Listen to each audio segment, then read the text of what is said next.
Donc je disais monothéiste, polythéiste ou animiste. C'est 3 blocs. Ces 3 blocs est régi soit par la foi, soit par la croyance. Alors, dans le christianisme, nous qui sommes là,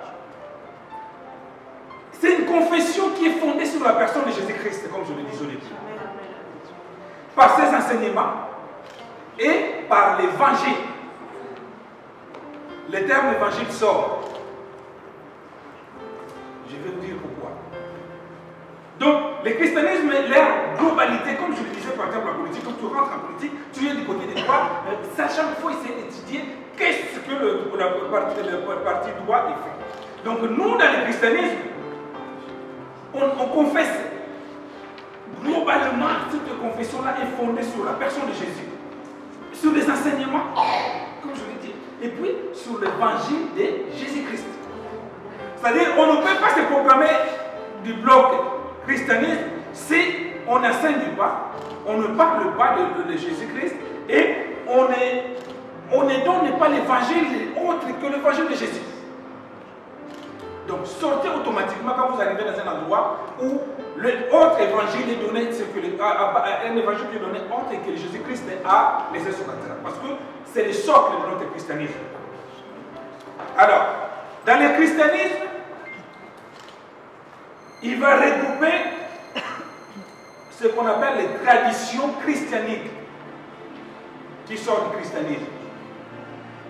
Tout ce qui sort du christianisme, on est 3. Il y a les catholiques. Parfois les gens font la guerre. Ah non, c'est pas des noms. Non, c'est nos frères. Ils sortent du christianisme. Après, je vous donnerai un peu de quelques détails qui nous vont nous différencier. Mais un catholique, c'est un chrétien. Ils sont du christianisme. Amen. Amen. Et ils se disent, waouh, mais pourquoi tu le sais? On a catholiques sont du christianisme. Parce que ils parlent de quand moi, je n'ai jamais été à l'église catholique, je n'ai pas eu la grâce. Je ne sais pas si c'est grâce ou moi, je n'ai pas été catholique. Je suis tombé sur une famille chrétienne et puis Dieu a fait grâce jusque-là. Mais ceux qui ont été catholiques à un moment, ils parlent de Jésus-Christ, ils parlent du Saint-Esprit, ils parlent de Dieu le Père. N'est-ce pas? Amen. Amen. Donc, non, c'est pas ça? Si, Amen. Après, je sais pourquoi vous avez des doutes, mais le catholique fait partie du bloc christianisme. Dans ce deuxième partie du bloc christianisme, il y a les protestants. Catholiques, protestants, et le troisième partie du bloc christianisme, c'est ce qu'on appelle les orthodoxes. Ils sont beaucoup plus vers la Russie. Ils portent les enseignes, ils portent les soutanes avec les chapeaux, tout ça quand ils font le culte. Mais ce sont des chrétiens. Après, je le disais que c'est un grand thème, mais je vais survoler quelques trucs qui vont vous permettre de nous, qui vont nous concerner nous. Alors, ça c'est ces blocs, ce 3 blocs regroupent le christianisme. Catholique, le protestant, je ne vais pas dire évangélique, le protestant et les orthodoxes. Dans le protestantisme, dans les catholiques, ils ont ce qu'on appelle les dogmes. C'est là qu'on va se différencier. Parce que dans les leurs dogmes, c'est leur, je dirais, leur confession de foi. On ne va pas polémiquer avec nos frères. Ils ont leur statut, leur Sainte Vierge Marie, leur baptême, leur confession de péché. Mais moins d'autres, il reste. C'est pour cela que la religion ne sauve pas. Amen. Parce que vous qui êtes dans l'équipe d'évangélisation, quand vous voyez catholique, vous ne pouvez pas les juger. Ah non, il est chrétien. Simplement, dans sa feuille de route, dans ses dogmes, dans sa confession, des fois, il a mis des choses pour l'enseigner. C'est pour cela que je parle aujourd'hui du bloc sur l'enseignement, la personne de Jésus et la vie de Jésus. C'est trois choses qui va caractériser le christianisme. Alors, maintenant, les enseignements, je le disais au début, c'est ce qui fait le fondement de la vie d'une personne. Aujourd'hui, nous, avec ces quelques années que nous sommes dans les Seigneurs, que nous avons dans les Seigneurs, même si cette personne-là tombe du ciel, qui vient nous dire que voilà, Jésus n'est pas Dieu, on ne l'acceptera pas. Parce que nous avons été battus par cet enseignement-là. Alors, comprenez pour celui, pour lui dire que voilà, la Vierge Marie peut aussi entendre tes prières, puis tes traitements. Il est difficile de changer la vie de cette personne-là. C'est pour cela, au lieu de se faire la guerre des religions qui a duré les années, nous avons la personne de cet esprit qui peut faire ce travail en nous convaincant nous-mêmes. Mais il est chrétien.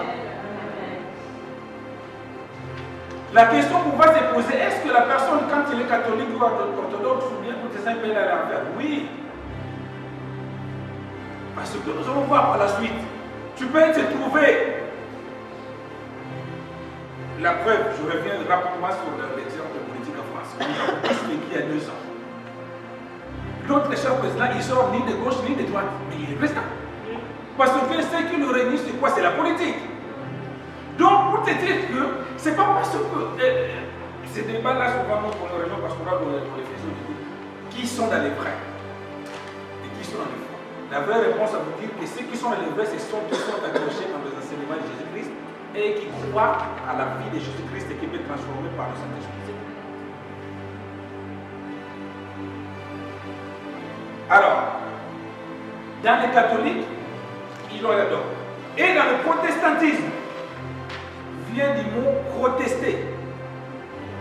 Quelqu'un nous dirait un jour dans les réunions pastorales, il dit, mais vous êtes des protestants, vous avez protesté, donc ceux qui protestent sont des rebelles. L'histoire des religions, on ne va pas y rentrer là-dessus, mais dans le protestantisme, il y a des courants qui sortent du protestantisme, ou qu'on appelle communément des communautés. Il y en a 114, je pense.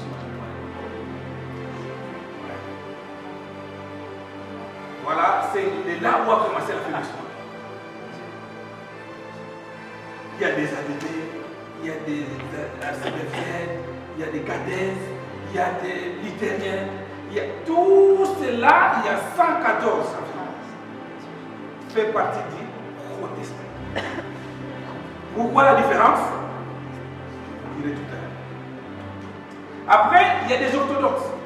Mais l'orthodoxie, vraiment, c'est tout le côté Afrique, il n'y a pas beaucoup, ils sont vraiment beaucoup développés.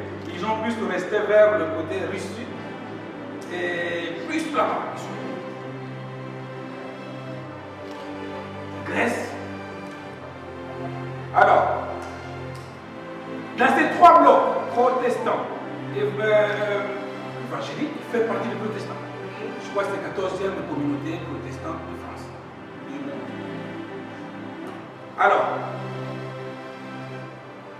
orthodoxes, protestants, catholiques, nous sommes tous revenus par ce qu'on appelle la foi trinitaire.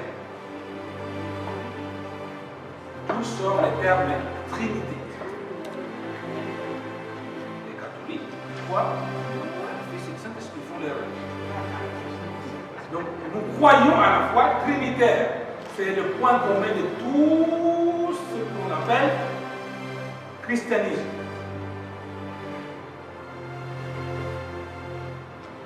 Alors, dans ces 3 grandes pensées religieuses, donc je disais monothéisme, polythéisme, et puis animiste. Animiste est souvent beaucoup plus développé. Maintenant, ça commence à finir parce que les églises de réveil ont beaucoup nettoyé ce domaine-là. Mais c'était beaucoup plus dans l'Amazon, l'Afrique, Haïti, tous ces mouvements vaudous, le mouvement kimbanguiste, on ne va pas encore les faire les grandes polémiques là-dedans. Le mantoaniste, tout ça. Alors, dans ces 3 grands moments, il y a environ 3 grands mouvements et puis plus de 10 000 courants religieux. Parmi les 10 000 courants religieux, il y a les 9 plus grands, les plus développés, en nombre. J'ai souligné pour vous, relever pour vous ces quelques 9 les plus grandes religions et courants religieux du monde. Première religion et courant religieux, c'est ce qu'on appelle les sunnites. Ils sont environ, on est 7 milliards sur la terre, 7 milliards 500, mais les sunnites, ils sont environ 1 milliard 500. C'est une branche de musulmans. Ils sont vers l'Iran, les pays arabes, ils sont beaucoup, et une partie qui va vers le Pakistan. Ils sont beaucoup, c'est le premier. Quand on parle de nombre de religions, bien pour la religion, c'est les sunnites. Après, à second vient les catholiques. Ils sont environ 1 milliard 200. Vient ensuite le troisième, les hindouistes. J'ai relevé 982 millions. On est là au troisième. Quatrième, c'est des bouddhistes. On va se poser la question, nous on est où? On attend, on arrive. Quatrième, les bouddhistes, ils sont environ 510 millions. Ça, c'est les statistiques de 2016. Enfin, cinquième, les protestants. On est environ 440 millions. On est cinquième. Donc, sur les 7 milliards et demi, si on se base sur la religion qui va sauver, il y aura qu'environ 440 millions. Non, la religion ne sauve pas. Il y a beaucoup de place au ciel. Donc, sixième, c'est les orthodoxes. Ils sont environ 280 millions.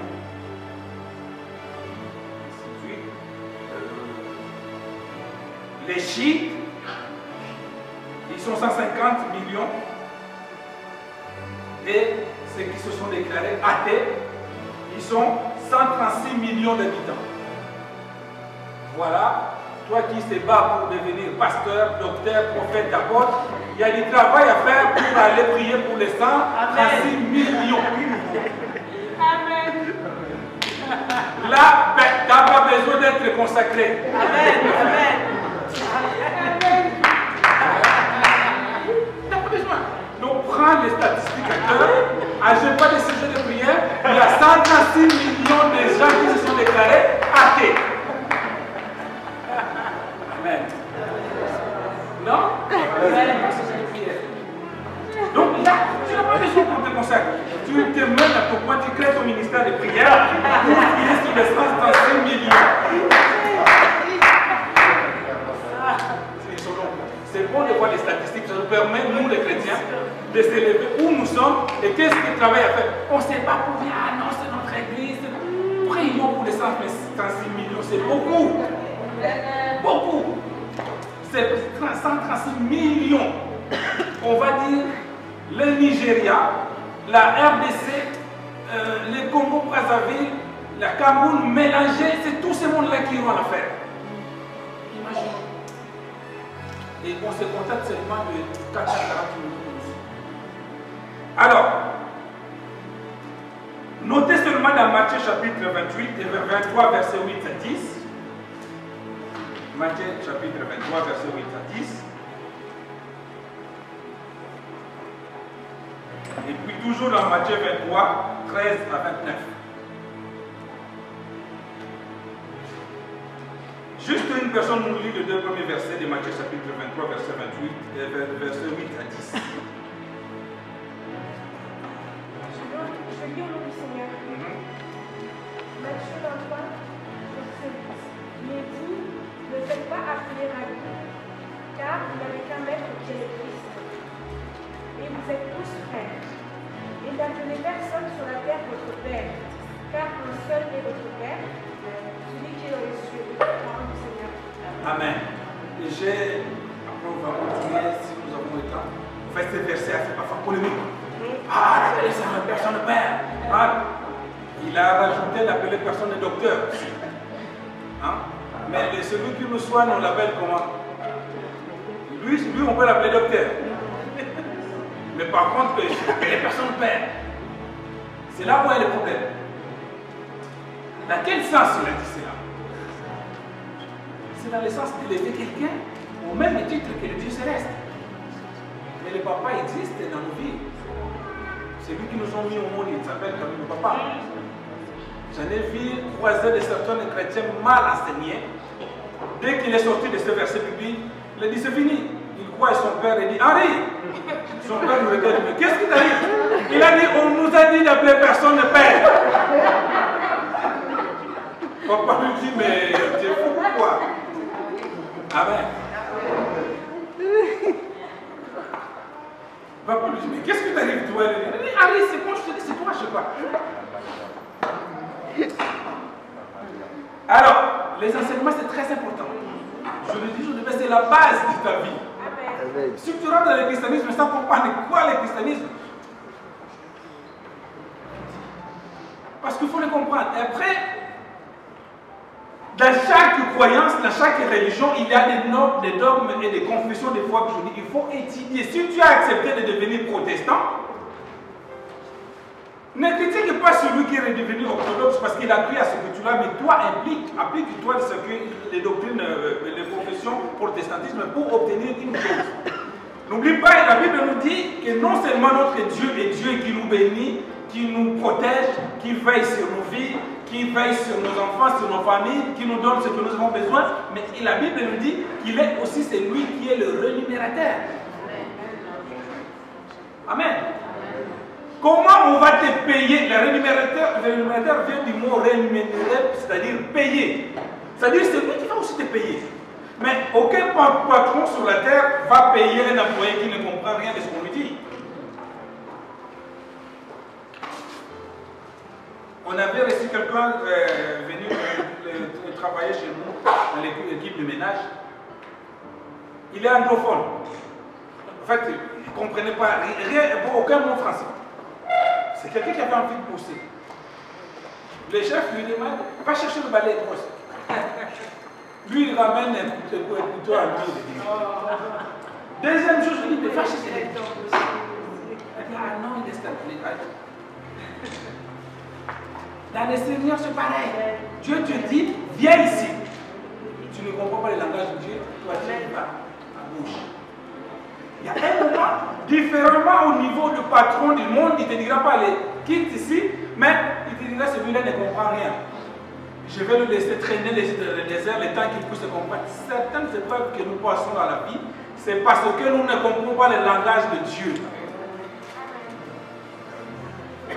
Soyez tous ensemble. Parfois, papa faisait juste un clin d'œil, ou bien un geste facile, simple. Maman comprenait jamais le langage de son mari. Les femmes d'aujourd'hui. Ah, ça va. Pourquoi il y a beaucoup de divorces? Parce qu'il n'y a pas de symbiose entre l'homme et la femme. La Bible nous dit que l'homme, quand il se met avec la femme, il devient une seule personne. Amen. Donc, si tu veux vivre en communion, en symbiose avec Dieu, tu dois devenir une seule personne avec Dieu. Et une femme qui ne comprend pas les langages de son mari. Parfois, il y a beaucoup de monde. Et le mari veut faire une demande, bien veut passer un message codé. Il suffit de regarder. La soeur de mieux qu'on a dit, ah, papa, c'est moi. Les femmes d'aujourd'hui, c'est quoi? Quand l'homme parfois regarde et ouvre les yeux, elle ouvre le grand. Il disait pour tabac que ça me dit. Amen. Alors, le grand problème dans le christianisme que nous retrouvons dans l'église, nous devons rester sur ce qui nous concerne. Premièrement, parce qu'il y a beaucoup de fausses doctrines. beaucoup de fausses doctrines. Et quand naît une fausse doctrine, là, une fausse doctrine naît par une mauvaise interprétation des Écritures. Première raison et véritable raison, mauvaise interprétation des Écritures. C'est pour cela que Jésus nous avait bien prévenu et dit ne soyez pas nombreux à devenir prédicateurs. Parce que les enseignements, les sermons bibliques, demandez à quelqu'un, nous n'étions pas là dimanche, qu'est-ce qu'on vous a prêché, vous qui étiez là, si on pose cette là, je pense que la moitié c'est pas tombé. Un enseignement biblique. En tout cas, si tu ne vas pas retenir tout ce qui va se dire, forcément tu sortiras avec quelque chose qui va rester. C'est pour cela que la prédication de la parole est quelque chose d'essentiel, surtout des enseignements. Donc la raison pour cela, fausse interprétation de la parole crée des fausses doctrines. On sort parce qu'on nous a dit qu'il est interdit de faire sexe. La personne va bloquer et il va appliquer automatiquement parce que le cerveau est capable, a une capacité de retenir les enseignements plus que le cerveau biblique. Alors, le risque, c'est pour cela que Jésus-Christ a prévu quelque chose de très important. Premièrement, je vais vous demander de bien le retenir. La Bible ou la parole de Dieu ne doit pas être prêchée à n'importe qui. Suivez, faites très bien attention. C'est un métier, c'est un job, la prédication. Amen. On ne peut pas s'improviser prédicateur de la parole. Tout chrétien peut exhorter la parole, mais tout chrétien ne peut pas enseigner et prêcher la parole. Alors, aujourd'hui, j'en vois parfois beaucoup de gens qui disent ah non, de toute façon, moi je suis laissé par les églises, je ne vais pas dans l'église, je reste accroché sur Internet. C'est bien. Mais est-ce que tu sais que la personne qui te prêche de l'autre côté, qui enseigne de l'autre côté, il est vraiment qualifié pour la prédication? Amen. Qui sont aptes à prêcher la parole de Dieu? Notez la première question. Les premiers hommes qui sont capables de prêcher la parole de Dieu, ce sont des hommes qui sont initiés et révélés par le Saint-Esprit. Quelqu'un qui peut prêcher la parole, il faut qu'il soit initié par le Saint-Esprit et révélé par le Saint-Esprit. Prenons l'exemple de ce que nous appelons les sectes. Tu ne peux pas sortir d'une secte, on te laisse aller au-devant des gens sans qu'on tu sois initié par les doctrines de la secte. Ils vont te bombarder des enseignements pendant 10 ans et au bout de 11e année, c'est là où tu te libéreras. Va croiser les mormons sur le chemin, pose des questions. Va croiser les témoins de Jéhovah sur le chemin, vous allez poser des questions. Vous pouvez faire un grand débat de 10 heures, de 20 heures. Tu n'as pas la connaissance, tu ne tomberas pas. Parce qu'il a d'abord été initié avant de sortir. Il n'y a que dans le protestantisme et dans le christianisme où tout le monde se provise ses serviteurs. Et c'est là où il y a les dégâts. Déjà, je vous ai donné les détails, les chiffres. On n'est que 440 000. 440 millions. Donc déjà, si on détruit les 440 millions de gens qu'on a, qu'est-ce qui va nous rester à la fin? Donc la parole de Dieu est réservée, initiée et révélée. Quand je parle d'initié, c'est initié par notre grand maître, le maître que nous avons vu tout à l'heure dans Matthieu. Un prédicateur doit avoir une révélation du Saint-Esprit, initié par le Père. C'est-à-dire, c'est là où la Bible nous dit que même les premiers hommes, ils étaient poussés par le Saint-Esprit pour qu'ils parlent de la part du Seigneur Jésus-Christ. Combien de serviteurs que tu suis sur Internet, c'est pas mauvais, que tu ne connais pas si ces gens-là sont révélés par le Saint-Esprit. Danger, c'est qu'ils vont te mettre ce qu'on appelle la fausseté de l'hérésie dans ta tête, et ces hérésies-là, cette fausseté, peut même combattre la vraie foi que tu avais. Il ne faut jamais se laisser tes oreilles facilement écouter, ou il y a des gens qui sont parfois des églises ou des serviteurs qui sont parfois radicaux, très radicaux, jusqu'à empêcher les serviteurs de les églises d'aller assister à tel. Au fait, l'idée c'est pour ils essayent de leur manière de protéger parce que les enseignements, une fois rentrés, c'est fini. C'est fini. Un verset mal interprété, c'est fini. Ça crée une doctrine, ça crée une religion. Moi, j'étais dans une autre assemblée. Quand tu rentres dans une assemblée, automatiquement, vous rentrez en couple à la porte, vous accueille, automatiquement ta femme t'amène la main à gauche, ton mari t'amène à droite. C'est interdit de se mettre ensemble. C'est la loi. Des hommes et des femmes initiés, révélés par le Saint-Esprit. La deuxième catégorie des gens qui peuvent te prêcher la parole, ce sont des hommes et des femmes convertis, nés de nouveau. Ce sont des frères et des sœurs en Christ qui eux-mêmes ont compris la personnalité de Christ, qui peuvent transmettre les enseignements réculaires. Il y a un danger parce que si les gens, quand ils se disent voilà, j'ai été déçu par les églises, c'est faux. Cette excuse-là ne t'amènera pas de. Ça ne va pas t'écarter l'enfer. Non. Toi qui es resté à la maison, bien qui est assis quelque part, soi-disant j'ai été déçu par les églises. Si tu restes sur cette soi-disant excuse, tu iras en enfer avec celui qui t'a déçu. Amen. Pourquoi? Oui, et c'est lui qui t'a déçu, toi vous irez trouver en enfer. Pourquoi? Parce que il faut avoir, en fait, personne n'a été forcé, il n'y a aucun pasteur de sa vie à devenir chrétien. Personne. En tout cas, dans la région christianisme, dans le christianisme, ça n'existe pas, les forcing. Les forcing de la foi n'existe pas chez nous. Donc, c'est-à-dire, on a fait notre choix en notre âme et conscience. Amen. Alors, si tu l'as fait parce que tu avais suivi l'ambiance, qui est fautif? C'est toi ou bien celui qui met l'ambiance? Amen. Oui. Il y a certaines personnes, quand ils vont dans une église, on les vit dans une église, s'ils ne voient pas les soeurs, ils dansent pas comme ça, les soeurs. Dimanche, cette église n'a pas d'ambiance.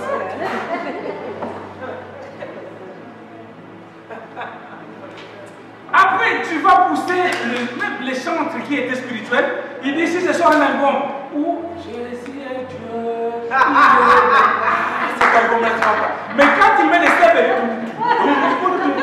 là, ça se vend des millions. Mais vous, moi, vous ne me pousserez pas à devenir parce que vous mettez l'ambiance. Je prêcherai selon l'expression. Mais qui est fautif? C'est toi aussi.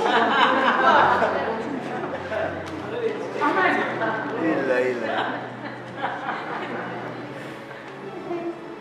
C'est parce que c'est ta vie que tu mets en danger.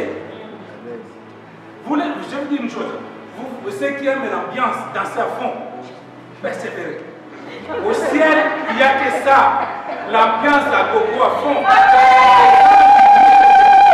Mais ici, cherchons parfois à se concentrer pour voir. On ne fera pas un monastère aussi non plus. Pour les moines, on prêche la parole, mais on essaie de comprendre ce qui est bien sous l'inspiration du Saint-Esprit. Amen. Juste milieu, quoi. Parce que le Saint-Esprit, il est toujours à règle, normal.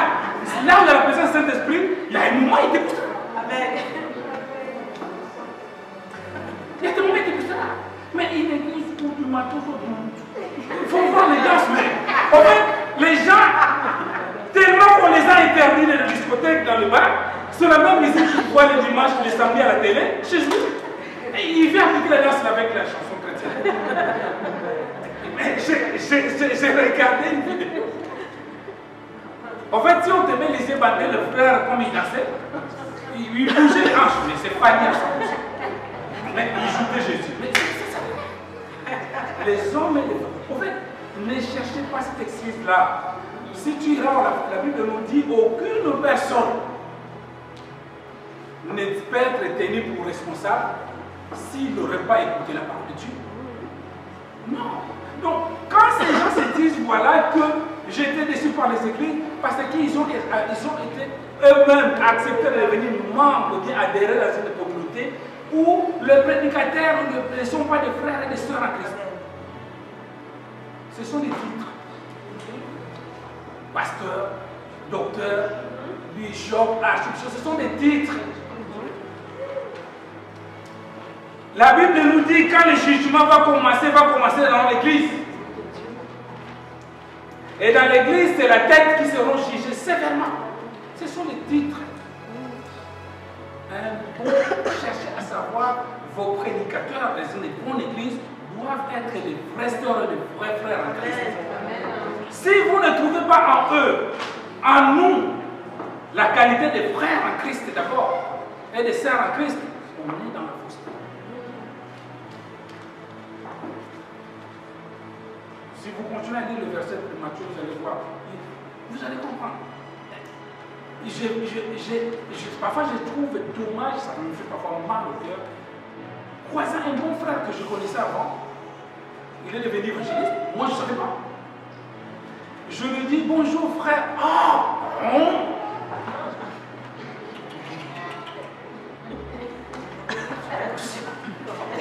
je dis mais évangéliste. Tout ça, j'ai senti que je suis si tu veux les titres, les docteurs, ce que tu veux, mais les titres ne nous sauvera pas. Et c'est lui qui s'est réclamé évangéliste. Je ne fais pas de jugement sur ce frère. Il a tenu que 2 ans.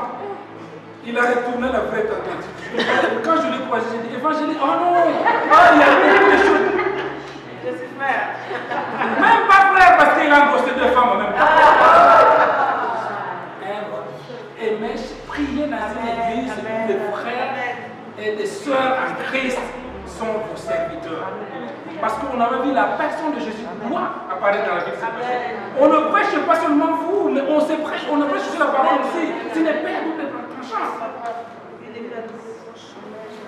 Quand tu te dis déçu, c'est que tu n'étais pas dans une église où il y a un faux frère qui est pasteur.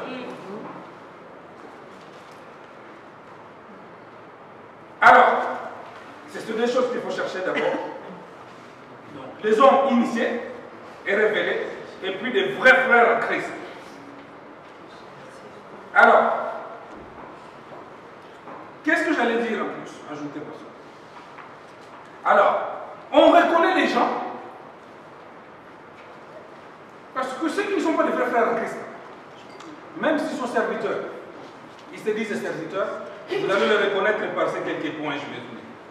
Premièrement, celui qui prêche la parole, mais qui n'est pas révélé par les Écritures, le Saint-Esprit, ou bien par la personne de Jésus même, ou qui n'est pas vraiment converti ou né de nouveau, vous allez retrouver à ces prédicateurs, à ces serviteurs, à ces soi-disant prophètes, bishops, évangélistes.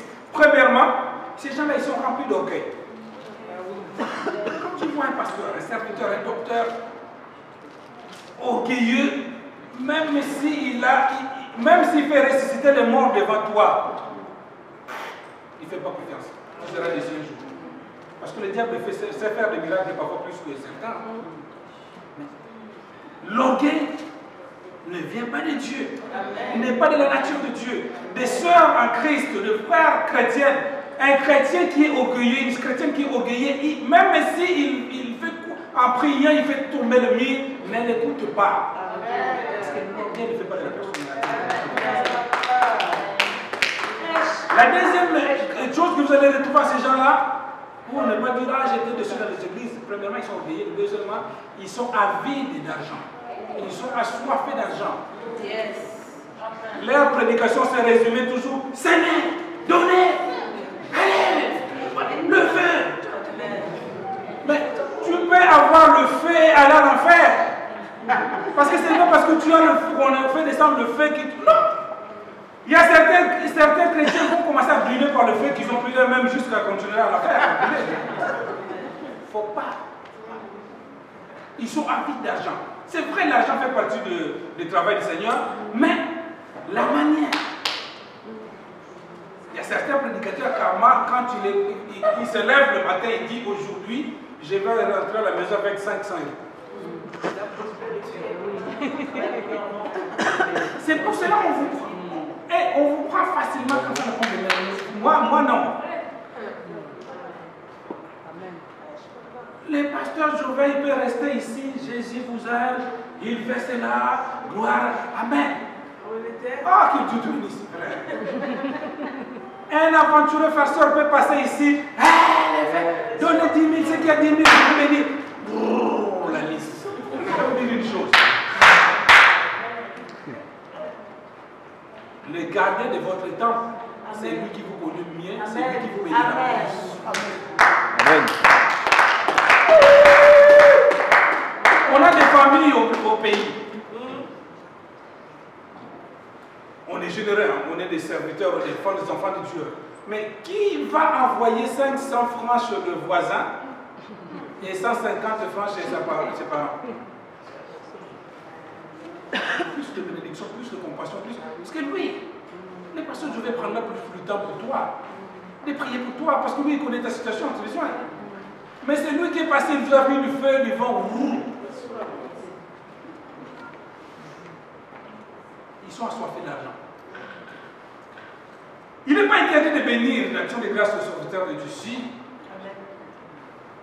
Mais voir la motivation qui va animer ces serviteurs-là. C'est important.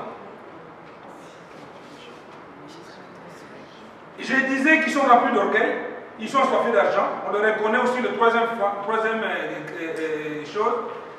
Ils savent exploiter la misère et la détresse des chrétiens. Beaucoup de ministères aujourd'hui sont bâtis sur ce domaine d'exploitation de misère et de détresse.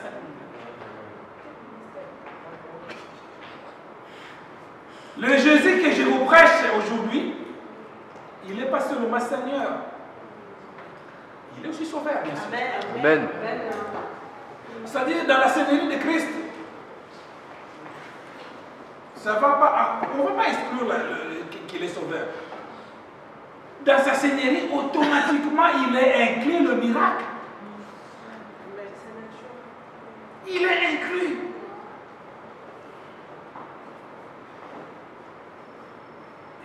J'ai sorti de Châtelet hier vers minuit et quelques pour reprendre mon chemin. Je croisais des gens, ils y ramènent les enfants. Les enfants Karma dormaient. Je croise une personne, mais vous allez où à minuit? Papa, veillez miracle à Saint-Denis. J'ai dit, mais l'enfant il dort, déjà les pauvres l'amènent. Allez-y, veillez miracle, il ne faut pas rater veillez miracle. Mais la Seigneurie de Jésus, le miracle, c'est tous les jours. C'est tous les jours. Ils savent bien exploiter la misère.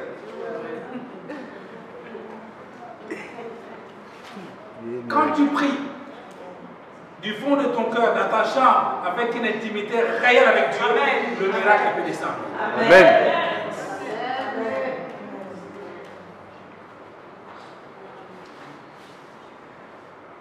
Ils prennent la place de Jésus, ces gens-là. Ça, c'est le quatrième chose que l'on voit, c'est-à-dire, quand tu rentres, même dans certains temples, je dirais ça moi, des synagogues du 21e siècle, tu rentres dans les temples de leur église, tu verras, il y a des chaises qui sont disposées. Et parfois, il n'a pas le temps de prier, il pose juste la main.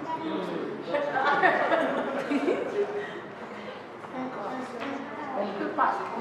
C'est là où intervient le verset, ne prenez personne, ne perd. C'est dans ces chances-là. Alors, devenir chrétien, quand on parle de christianisme, je disais, c'est un choix libre. Donc, tu as le choix de devenir bouddhiste, musulman, tout ce qu'on a vu, c'est tout à fait possible. On a vu même un grand nombre de gens qui se sont déclarés athées. Et ils sont jusqu'à présent. Donc, ce n'est pas un choix libre d'abord. Parce que si tu fais de la vie chrétienne, c'est comme une obligation. Même nous qui avons des enfants, il ne faut pas faire cette erreur-là. De 0 année jusqu'à environ 11 ans, on doit les inculquer la notion. Mais quand tu arrives par exemple à 12 ans, 13 ans, il faut que tu puisses remarquer que ton enfant prend goût aux choses de Dieu de lui-même. Il dit, maman, aujourd'hui c'est la prière. Est-ce qu'on n'ira pas? Parce que tu as déjà inculqué. Mais pourquoi ça a du mal à passer? Parce que, en fait, la vie chrétienne, l'enfant ne vit qu'à l'église. à la maison, ce n'est pas la vie chrétienne, c'est l'ambiance. Amen. Donc Amen. du coup, il vit dans la confusion. Il ne sait pas trop, est-ce qu'aujourd'hui c'est l'ambiance de l'église ou bien l'ambiance de la maison. Mais si tu donnes la notion, la même notion, la valeur de la parole, tu verras les enfants, ils demanderont pour maman. Même parfois, quand tu fouilles le dimanche, c'est eux qui vont te dire, ah non, maman, aujourd'hui c'est l'église, c'est les cantines. Choisissez qui vous voulez servir. Appliquez une même discipline à la maison, vous allez voir que vos enfants, vous aurez moins de travail à faire. Parce que sinon, ça sera un choix forcing. Alors, j'entends parfois certaines personnes qui disent, ah, moi, si tu es chez moi, tu viens chez moi, tu vis chez moi, vouloir ou pas dimanche, église. Amen. C'est bien. Mais il ira par contrainte. Et tu te diras, voilà, petit à petit, en le forçant, il va changer. Tu sais, le chien que tu gardes à la maison, même si tu te gardes pendant 100 ans, il ne prendra jamais l'épaule avec le lion, comme le lion. Il va venir pour te faire plaisir, ou bien parce qu'il est contraint de venir, mais le vrai choix de devenir chrétien ne se fera jamais. Tu verras que tu le contrains le dimanche, le lundi il va agir comme un païen. Ah, mais tu vas à l'église, mais parce que tu le contrains. C'est un choix conduit par le Saint-Esprit qui te dit. Alors certaines personnes se disent, yes, donc ce choix-là, je vais prendre le temps. Non, nous avons peu de temps sur la terre. Hâte-toi à devenir chrétien si tu ne l'es pas encore.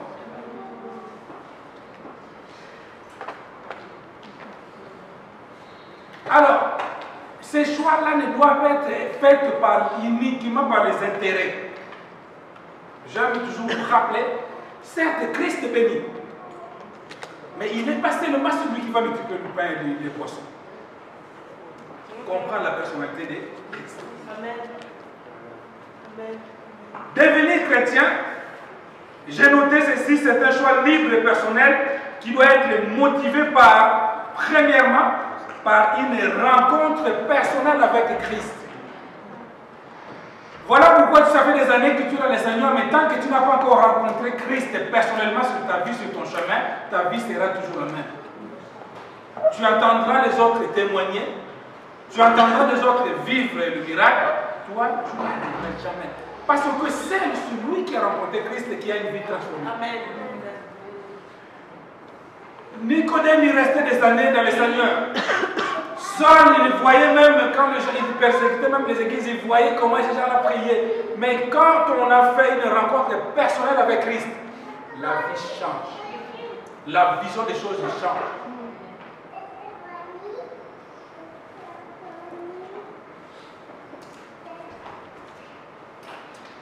La vraie question va me poser, mais comment je vais rencontrer Christ? Il y a quelqu'un, quand je c'était pour la première fois cet enseignement, il disait, pasteur, depuis que j'ai entendu rencontrer le Christ, je fais comme l'apôtre Paul, je sors, je marche beaucoup dans la journée. Je lui dis, mais mon frère, si tu veux marcher beaucoup pour le rencontrer, il faut chercher à Damas, c'est ce chemin-là qu'il fait. Cette rencontre est spirituelle. Amen. Amen. C'est une rencontre avec le Saint-Esprit. Il te visitera, il va transformer. Moi, le jour où j'avais eu cette grâce de rencontrer Christ, la même Bible que j'ai lisée 10 000 fois, mais ces jours-là, quand je l'ai pris les Écritures, au fait, l'esprit était ouvert, c'est comme si c'était moi qui avais écrit les Écritures. Cherche à rencontrer Christ. Alors, là, on a du mal à rencontrer Christ, nous les chrétiens aujourd'hui, parce qu'il manque des choses. On dispose de peu de temps, peu de place au Saint-Esprit, nous les négligeons. Les gens croient que quand on parle du Saint-Esprit, c'est seulement le don. Non. C'est l'intimité que nous devons créer.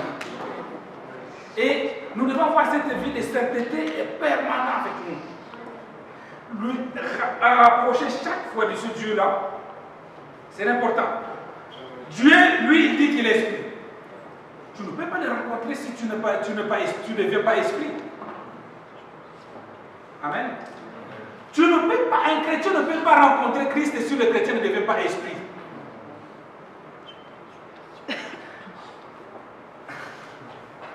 Un chrétien qui reste charnel, un chrétien qui reste corps, âme, tu ne peux pas faire les rencontres. Dieu est esprit. Donc c'est les esprits. En fait, une nouvelle naissance ou bien la rencontre avec Christ, c'est les rencontres des esprits. Cherche à devenir esprit. Tue le corps. Tue tout ce que le moi. Détruis. J'aime, prie pour détruire tout. Plus que tu es en train de détruire. Quand on était dans le monde, on avait nos habitudes. C'est-à-dire la même école qui va devenir chrétien. C'est pas parce que quand on devient chrétien, on va se métamorphoser un jour, on se réveille, on change de figure, on change. Non! C'est la même personne que tu étais dans le Christ, dans le monde plutôt. Mais maintenant, commence à faire un bilan. Qui est-ce qui est à détruire en moi? Et chaque jour, moi c'était l'exercice que je faisais, je continue à le faire jusqu'au jour. Et j'ai mon petit carnet, que même ma femme ne sait pas où je le crée. Je mettais dans mes habitudes d'avant, orgueilleux, buveur, alcoolique, voleur, tout ce que tu veux, mets tout cela. Et à chaque fois que tu abandonnes l'alcool, tu mets une croix. C'est la technique que moi je fais là. Je n'ai pas fait autre chose. Et pourtant, je dirais, ma vie chrétienne, par la grâce de Dieu, n'a pas eu un retour chaotique. Parce que moi, je suis né dans le Seigneur, avec la grâce du Seigneur, de tomber dans une famille chrétienne. Et du coup, on m'a marqué là-dessus. Mais malgré cela, j'ai eu quand même, on a tout ce passé. C'est lui qui va commencer à nier déjà son passé, il a du mal à changer. Cette femme prostituée, il a dit dans sa Bible, il n'a pas nié. Qui tu étais avant pour que Dieu puisse te changer. Accepte ce que tu étais avant et commence à travailler par ces défauts-là. Mais c'est ça qu'on trouve le chrétien. C'est là qu'on a du mal à changer. Croise un chrétien, croise une chrétienne, tu dis, hey, moi, non, je connais, mais accepte, on a tous un passé. On a tous. La seule personne qui n'a pas eu le passé, c'est Jésus-Christ. Parce que sa vie est aux yeux de clair autour de nous. Mais tu as un passé, j'ai un passé. Alors, travaille sur ce point-là. Quand tu as, par exemple, tu ne pouvais pas supporter le moindre injustice, tu réponds. Le moindre paroles qu'on te place, tu réponds. Mais, Seigneur, brise. Les jours où parfois on te sort une parole, mais tu ne réponds pas, tu dis oui, yes, j'ai réussi ce pouvoir. Tu mets une croix. Tu avais l'habitude de ne pas prier, parfois de temps en temps. Maintenant, tu arrives à prier une fois par semaine, tu dis merci Seigneur. Une rencontre personnelle est importante. Ça permet de t'approcher du Saint-Esprit. Parce que ce Dieu-là, il est esprit. Tu ne peux pas s'approcher du Saint-Esprit avec ce corps physique. Non. Beaucoup de chrétiens, les églises sont remplies de chrétiens avec leur corps. On a besoin d'avoir des églises avec des esprits. C'est pour cela, quand une église est remplie d'hommes et de femmes d'Esprit Saint, à moins de contact de Saint-Esprit, fais un examen, fais un bilan. Rentre dans une église, au moment des prières, il y a peu de voix qui se lèvent. Et certains chrétiens, parfois, ils savent, si tu me laisses prier pour les offrandes seulement, tu dis combien d'années le Seigneur? 5 ans. Bénir seulement les offrandes. Tu verras. Seigneur, bénis la nourriture dans la maison, fais grâce. Mais surtout, il ne faut pas lui dire qu'il est bébé spirituel. Ah non! Pasteur, je t'ai converti avant toi. Mais quand tu pries pour les offrandes, tu vas ajouter même la nourriture. Mais là où il y a le monde des esprits, quand on déclenche le moment de prière, c'est comme des flammes pour Amen, amen, amen. Mais nous, dans nos églises remplies de chair, la modératrice, il faut à la limite de pousser. Priez. La vie chrétienne, c'est une vie communicative. Et le danger, c'est quoi? C'est même celui qui était esprit, il risque de se refroidir parce qu'il voit qu'il y a que lui qui monte. Ça, c'est vrai. Je me sens gêné. Hein. Je t'encourage, frères et sœurs. Si tu es dans cette hauteur-là, monte après. Parce que tu es esprit. Amen. Amen. Il faut normalement, là, il y a les esprits qui se rencontrent. La voix s'entend. Amen. Je disais qu'il y a des... Parce que les chrétiens, beaucoup de chrétiens sont étrangers dans l'église. Quand les gens commencent à prier, là, ils se tournent. Qu'est-ce qui s'est passé ici? Parce qu'il n'est pas dans ce monde. Mais lâche seulement la louange, tu vas voir. Et bon. Je vais l'arrêter là. Juste le deuxième point que je vais souligner, parce que comme je dis, c'est un grand, on le continuera. Promis. Souvent, quand je l'ai fait, je passe à autre chose, mais ça, c'est promis, je dois les terminer pour tous les cas. Alors, s'approcher du Saint-Esprit, il va demander deux choses. Comment on peut s'approcher du Saint-Esprit? On avait dit pour faire une rencontre, il faut croiser le chemin du Saint-Esprit. Et pour s'approcher du Saint-Esprit, premièrement, il faut que cette personne soit disponible et puis disposée. La disponibilité de ton cœur permettra que le Saint-Esprit puisse s'asseoir. Il dit dans l'Apocalypse 3:20, moi je m'arrête à la porte. Il y a beaucoup de chrétiens, Christ s'arrête à leur porte, dans leur cœur, mais il n'est pas encore entré. Il faut que tu sois disponible. C'est-à-dire quand on va, c'est pour cela qu'il disait une recommandation biblique qui dit, quand on va venir au culte, on se prépare. On ne prend pas seulement son sac, les enfants, non, on se prépare parce que je vais à une rencontre. Mais regarde comment on se prépare pour des rencontres mondiales. Mais à chaque lieu que tu vas partir à une manière de se préparer pour y aller.